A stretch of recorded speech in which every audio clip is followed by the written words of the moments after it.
So yun mga kapangit, for today's video, yung inihaw na. So yun mga kapangit, mag-start na tayo mag-ihaw ng isda. So pasensya na sa kalat na nakikita nyo, medyo magulo, mas magulo pa sa buhok ko. Alright, so yun mga kapangit, let's go. Kapangit, ito na yung ating isda. Titimplahan natin, ito mga kapangit, pang ihaw siya. So titimplahan natin ng ng sauce niya para mas masarap pagka inihaw natin, mas masarap yung yung laman niya.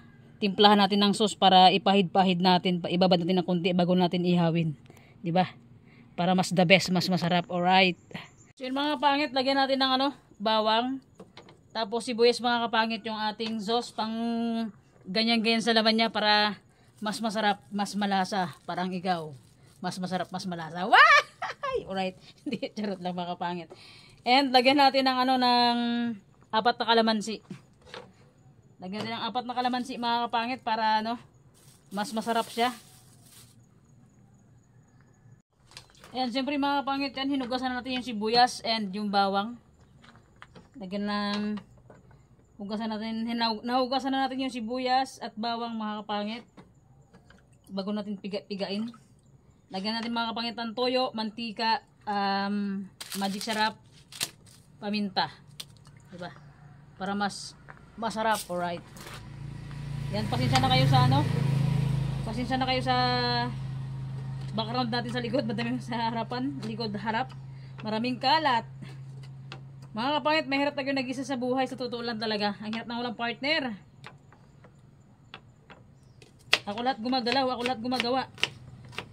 So yan, pinuhin natin mga kapangit yung pagkahiwa ng sibuyas para para pag binanyos-banyos natin sa sa isda, mas malasa. Ay, ayaw ko ng banyos-banyos na yan. Tapos bawang. Yan, pati yung balat mga kapangit isama na natin kasi pampalasa to. Mas malasa daw kasi pag may balat. Totoo ba yun mga kapangit? Mas malasa daw pag may balat. Ay, ayaw ko nang may balat kasi pag may balat hindi masarap. Ayaw ko ng balat-balat na yan. Yan. Hiwain natin ng pinong-pino. Hindi naman pinong-pino. Maliliit lang mga kapangit. Para mas masarap ang mas masarap pag pangkain natin sa isda mamaya. Kumplito rigado. Ganun kasi ako mga kapangit pag nag-ihaw ako ng isda. Tawag niyan. Pag nag-ihaw ko ng isda, gusto kong may rigado siya para mas masarap. So mga kapangit, dito na yung sibuyas, bawang, and yung kalamansi. Pigain na natin siyempre. Ilagay muna natin yung yung paminta. Para pag nag-mix tayo, kompleto na.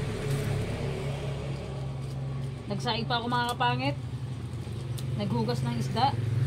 Nagtanggal ang hasang ng isda, and lagyan natin ng magic sarap na konti lang. Magic sarap lang mga kapangit, and piga na natin yung ipiga na natin yung kalamansi mga kapangit to. Magic sarap, paminta, sibuyas, and bawang, kalamansi. Tapos lagyan natin ng paminta. Ay, ng paminta. Pudyo padamlutang. Yan, lagyan natin yan. Pati yung mga kapangit, balat, isama na natin yan. Lagyan natin ng mantika. Yan. And then, lagyan natin ng mga kapangit. Lagyan natin ng toyo. Toyo. Para mas masarap siya. Yan. And then, mantika.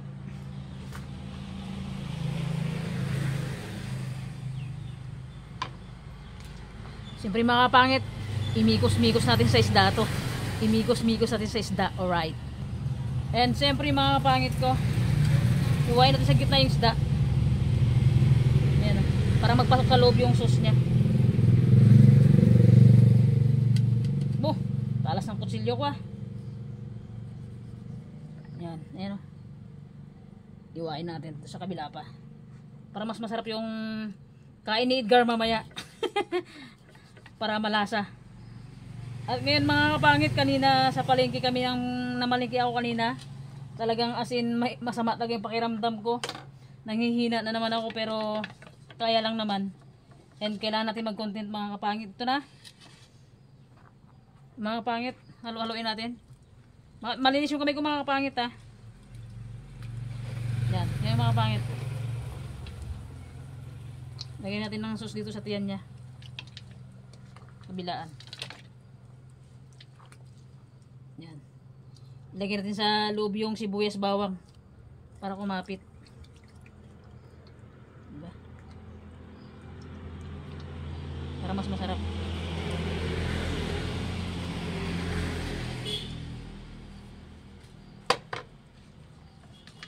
Yes.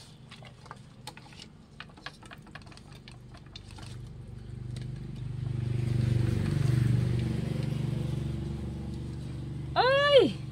Ayaw ko ng buka-buka na yan. So yun mga pangit.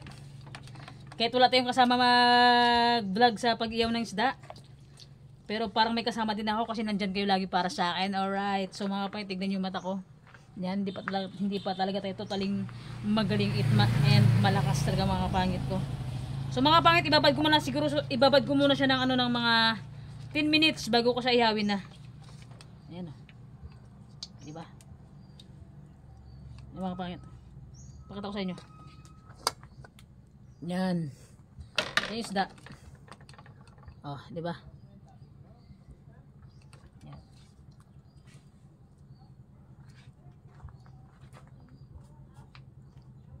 So yun mga kapangit, ito na yung ano natin, ito na yung inihaw na isda natin mga kapangit. Binabad na natin ng 10 minutes and siyempre, iihaw na natin siya para mas masarap yung ating lafang mamaya mga kapangit ko.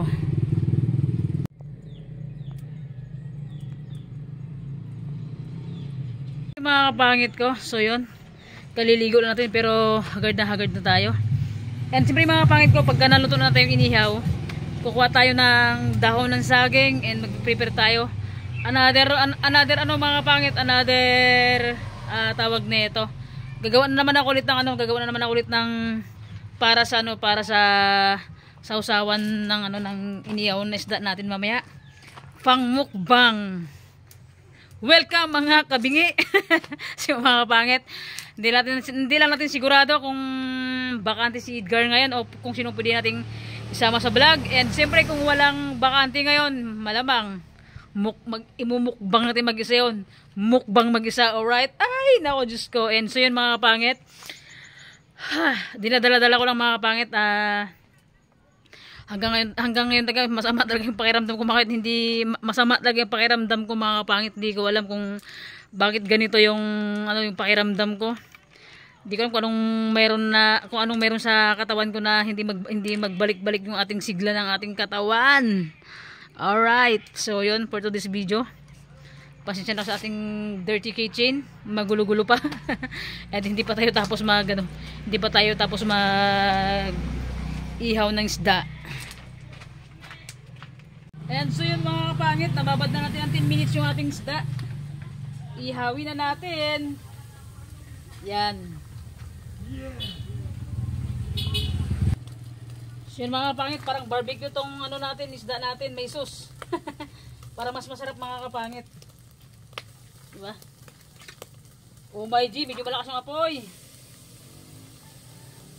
Bawasan natin yung apoy, medyo malakas. Yan. Ang hirap na nag-iisa mga kapangit. Salang ko, ihaw ko, palingas ko, saing ko. Alright. Sinumapit, nakikita nyo ba ako? Yan, pasensya na. And talagang medyo malayo yung ating camera. Yan. Pwede ba i-zoom to? Ay, hindi pwede. So yan mga kapangit, for today's video, yung inihaw na isda natin. Mga kapangit, dami nating kalat. Mag-aayos pa tayo mamaya pagkatapos natin magmukbang mga kapangit ko, hapon na. Dami na pating huhugasan at wala tayong tubig, magigib tayo doon sa kabilang bahay mga kapangit. Walang tubig yung ating gripo. My God, demonyong kuto talaga. Kaya natin maigib doon sa kabilang bahay. Kusina. For today's video. Kukuha pa tayo ng daon ng saging. Huwag na yata. Cookies. Sunog na yata mga kapangit isda natin. Baliktarin muna natin. Ay. So yun mga kapangit, nabaliktad na natin yung ating isda. Lagyan natin ng sus.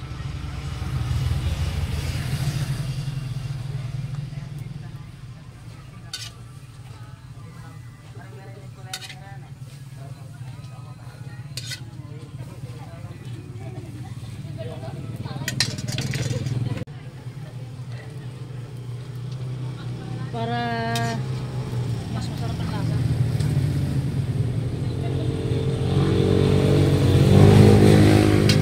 Mga kapit video medyo maingay kasi ang daming dumadaan ng mga estudyante kasi uwian na. Yung ating isda, nabaliktad na natin. Mabuti na lang hindi naputol. Jo, padam, di ka talaga marunong mag-ihaw ng isda. Marunong ka lang mag-ihaw ng babae. Ay, ayoko na. Ayoko nang ihaw-ihaw na yan. Alright. So, yan mga pangit. Binaliktad na natin. And tingnan nyo naman yung pawis natin. Kinginis. Grabe. Hindi makita yung pawis natin. Maputi kasi tayo. Char. Char lang. Piling maputi lang tayo mga pangit. And mas maputi yung jowakers ko. Parang binalatan na bawang. Ay, ayoko ng balat-balat na yan. Alright. And pasok tayo sa kwarto. Dahil grabing pawis natin. Nagtatagaktak sa kuha tayo ng ating mga pangit. Kuha tayong towel.